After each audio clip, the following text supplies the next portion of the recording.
Le pouvoir algérien a toujours misé sur la crainte des Algériens de voir se reproduire la dernière guerre civile, qui opposa pouvoir et groupes terroristes. Une guerre sanglante ayant duré plus d'une décennie, du 26 décembre 1991 au 8 février 2002, faisant entre 60 000 et 150 000 morts, selon diverses sources. Aujourd'hui, cette peur du chaos, qu'agite régulièrement le pouvoir militaro-affairiste, s'est dissipée, rapporte une chronique du quotidien Akhbar du lundi 11 mars. Le mur de la peur, qui a déjà permis à l'Algérie de regarder passer l'ouragan du printemps arabe, est finalement tombé à cause de la décision inique que l'on voulait imposer aux Algériens. À savoir, un 5e mandat pour un président gravement malade, qui a passé ces 6 dernières années alité, laissant les autres exercer le pouvoir réel, sans même la moindre procuration de sa part. Cependant, Akhbar reste sceptique quant à l'avènement d'un changement politique ou économique en profondeur. En effet, la classe dirigeante algérienne, au mieux proposera des réformettes pour tenter de calmer la rue ou, au pire, fera le dos rond, en attendant que la tempête baisse d'intensité. C'est justement cette tactique du dos rond qui semble avoir été privilégiée par les marionnettistes du pouvoir algérien, selon le quotidien Al-Hadat, à travers la prise de décision extravagante qui exprime peut-être un grand désarroi. Comme celle qui consiste à envoyer élèves et étudiants en vacances avant l'heure, croyant ainsi atténuer la pression de la rue.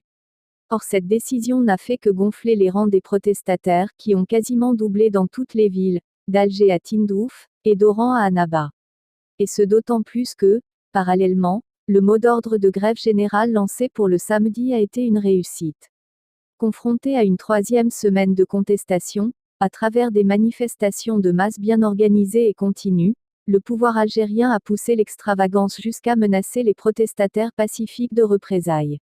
Ce qui ne peut être que contre-productif.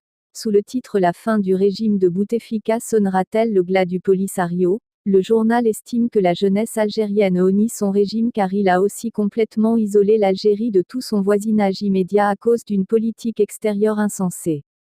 Assaba avance qu'à part la vieille garde du FLN, personne en Algérie, surtout au sein de la jeunesse, ne comprend pourquoi les frontières maroco-algériennes sont durablement fermées, ni les tenants et aboutissants du soutien des caciques du FLN et de l'VLN au Polisario, au détriment de l'intégrité territoriale du Maroc.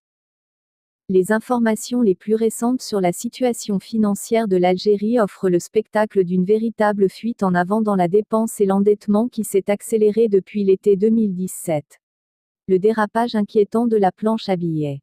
Il y a 15 jours, c'est le Premier ministre Ahmed Ouyaya lui-même qui n'a pas hésité à court-circuiter la Banque d'Algérie en annonçant en avant-première devant les députés que le montant des crédits accordés par la Banque d'Algérie au Trésor public a atteint la somme astronomique de 6 556 milliards de DA jusqu'au 31 janvier 2019. Ils sont devenus fous, a réagi un économiste après avoir lu ce nouveau chiffre. Des informations qui confirment les craintes exprimées depuis de nombreux mois par beaucoup d'économistes algériens à propos des risques de dérapage de la planche à billets dans un contexte où les comptes publics sont de façon croissante dans le rouge.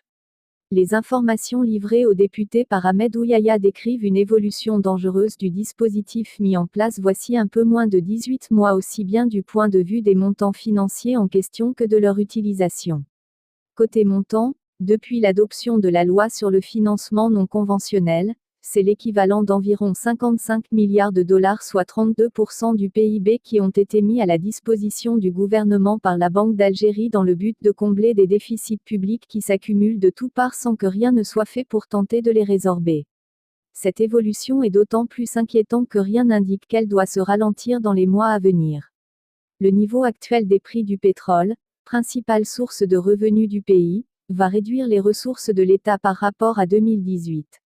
Nous autres, civilisation, nous savons maintenant que nous sommes mortels, écrivait Paul Valéry. Mais les régimes savent-ils aussi qu'ils sont mortels?